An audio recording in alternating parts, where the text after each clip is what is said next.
2015 should have been a really exciting time for my husband and I. We were due to give birth to our second child. As an Orthodox Jew, family is of utmost importance, and each child is a huge gift and so precious. In fact, I had an amazing childhood growing up in my own large family, with my 6 brothers and my 5 sisters. And ever since I can remember, I just wanted to be a mother and have a family of my own. I had a very successful teaching career, and I was working towards my master's in child psychology. So becoming a mother? A total breeze. What could go wrong? In fact, my first journey into motherhood was smooth. I enjoyed the pregnancy. I had a beautiful birth. And I fell into the role naturally and easily.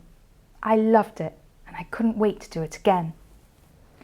This time, however, along with my growing baby, I gained a friend. A little gremlin. We'll call him Anxiety.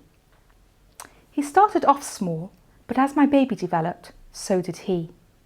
He especially liked to sit here at night, where he would bounce, sending panic waves through my body and worrying thoughts to my brain.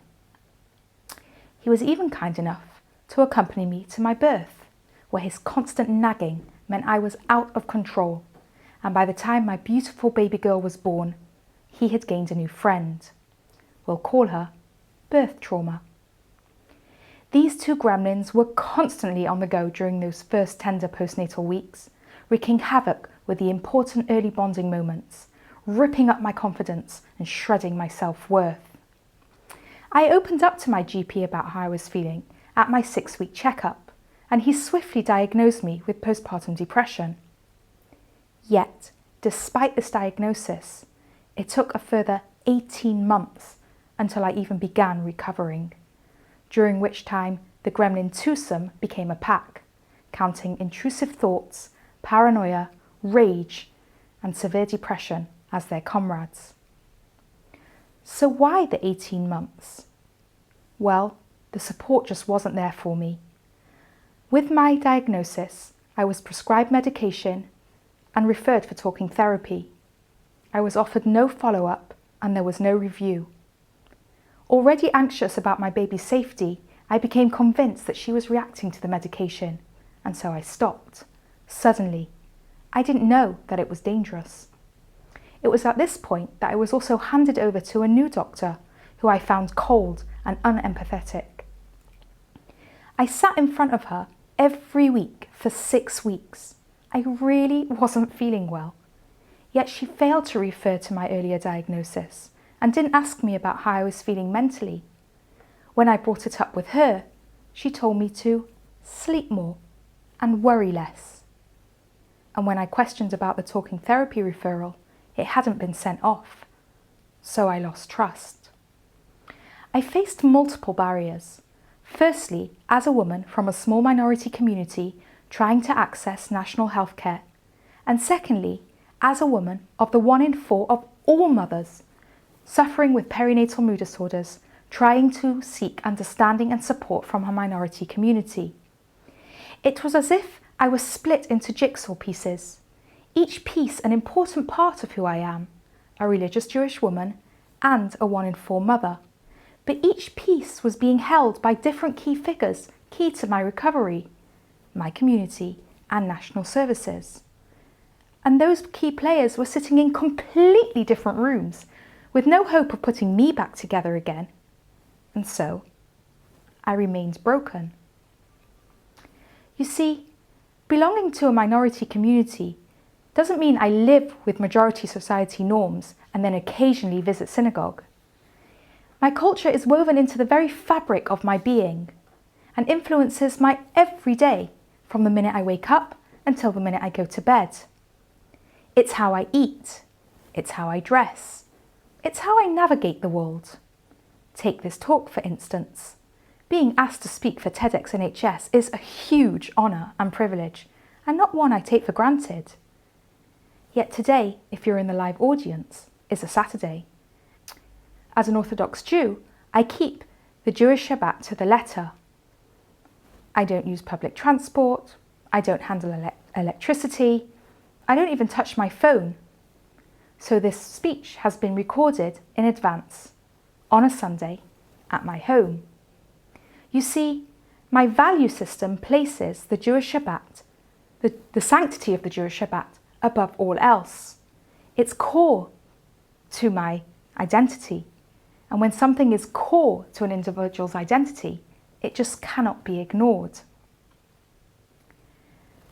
I want you to imagine this scenario. You are a clinician responsible for the care of a young mum in a mother and baby psychiatric unit. She's been doing really well, and she may be able to go home soon. And then one day, she refuses to take part in a group sewing session. She tries to explain to you that she will absolutely not pick up a needle because of different fabrics, wool, linen, fibres. You try to reassure her, but the more you coax, the more agitated and distressed she becomes. You begin to suspect a regression, and you make a note to mention it to her clinical team later on that day. I mean, it's delusional. Nothing is going to happen to her if she picks up that needle. Well, actually, not mixing wool and linen fibres is one of the 613 commandments that Orthodox Jews try to keep. In fact, when I buy tailored clothing, I take it to a local shop where a man sits there with a microscope checking for wool and linen fibres. It's unusual. Okay, it sounds strange. But for my community, your patient and I, it holds a lot of meaning. Imagine how you would feel as this patient trying so hard in your vulnerable state to stand your ground for something you hold so dear. And imagine how you would feel as the clinician learning about this weeks after you've marked regression in her file, which could have changed the course of her treatment. Are we seeing all the jigsaw pieces key to this young lady? After the talking therapy referral that my GP had promised never materialised, I thought I needed to go and find support on my own. I thought I would be best placed with someone from within my community, and the therapist, an Orthodox Jew, was lovely, but the experience was a disaster. She couldn't see the piece of me that said 1 in 4 women struggle with this. She was not experienced in perinatal mood disorders, and she couldn't see that I was spiralling quickly.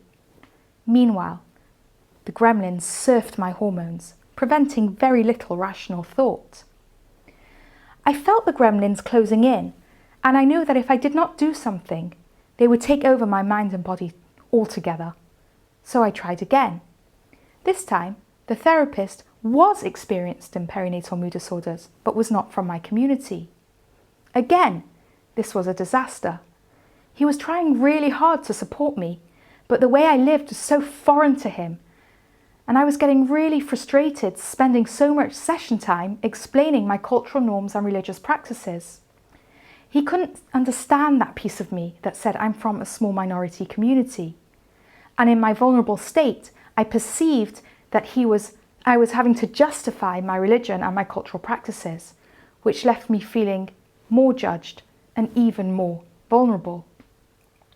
In the end, it was actually my husband's rabbi that noticed how sick I had become, and he sent us to a local doctor who prescribed me medication and slowly and finally put an end to the gremlin party. But I had a lot of healing to do, and as I looked back over the last 18 months, I became really angry. I had been let down by the people that should have been there to support me the most: national healthcare and my minority community. My husband and I knew that we wanted to have more children, but I was terrified that another pregnancy and birth would trigger another episode of a perinatal mood disorder. We knew that if we were going to have more children, we would have to plan carefully.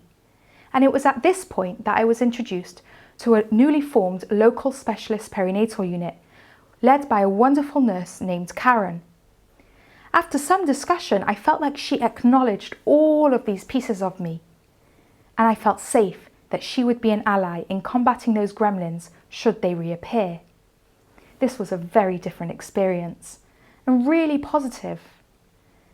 In one of my discussions with Karen, she mentioned that although the women of my community had one of the highest birth rates in our borough, they would often refuse the support when referred into her service.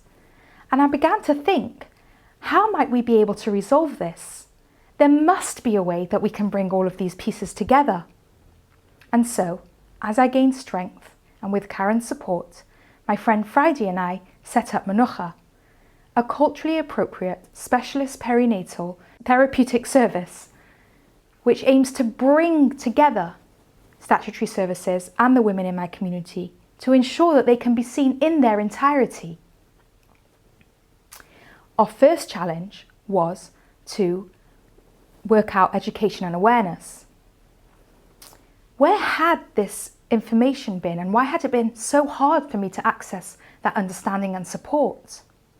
Well, stigma, silence, shame, and little to no information sharing. I'd like you to think about the key figures, the structure of your community. Who are the key figures that make people sit up and take note? Perhaps it's celebrities or influencers. Well, in my community, where many choose not to have TVs in their home, might limit their use of social media, and a small minority don't even have smartphones, and by the way, that's due to choice, not digital deprivation, that wouldn't work. The key figures in my community that make people sit up and listen are the rabbis and their wives, who act as sort of chaplains to the community. And so we spent 3 years training up rabbis, their wives, and other community mentors in perinatal mood disorders. I remember on one instance, a rabbi saying to us that he was supporting multiple couples at that time and that we had just explained what might be happening for some of them. And far from resisting us, as national healthcare professionals had warned us they might, the rabbis were hugely supportive and remain one of the big referrers into our service today.